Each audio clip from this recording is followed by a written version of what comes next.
Nā, e whai whakaaro nui ana te kapa o Te Whirikōkō o Rangitāne. Kia ora rātou tai pakeke i a rātou ka whakariterite nei i a rātou anō. Kia tū rātou ki te whatārangi o tātā whāinga i te whakataetai arohe o Rangitāne a pōpō. Kia tahuri ake tātou, kia o tātou hoa o Taiuru News. Kei te whānau, tēnei tō whānau. Whānui nei o te Whirikōkō mihi kawatu nei kia koutou. When we went and visited Koro Clary before his passing, Auntie Teresa here, when she replied to us, she sung a beautiful waiata from Te Whirikōkō. We thought it was appropriate to come full circle back to that and start with that component of the waiata that you sung. No te ono marama ki muri I hinga tā mātou pau.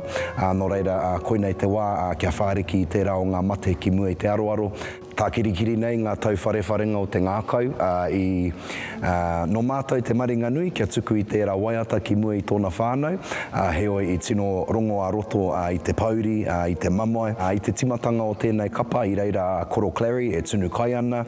E aki ana I a mātou kia haere tonu.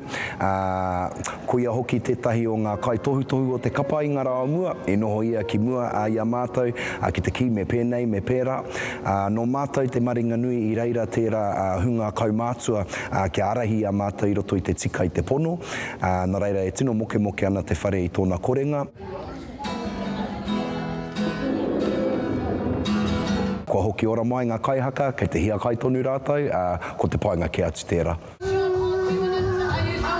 you want me to look up? We'll just go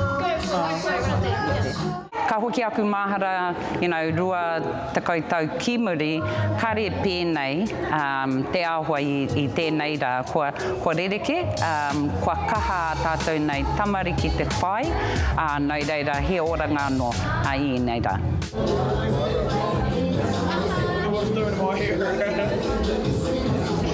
Ko te taumata o te piringa, he taumata pēnei, and then ka whakarere atu au ki te rōpū o ngā pakeke, pera ki te Whirikōkō, and piki ake te taumata.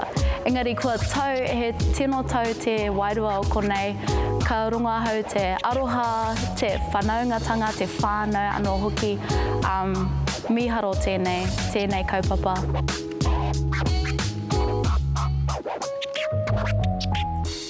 Kia kahara ngā kapa o Tainui me o Rangitāne a e ne rangi whakatāne.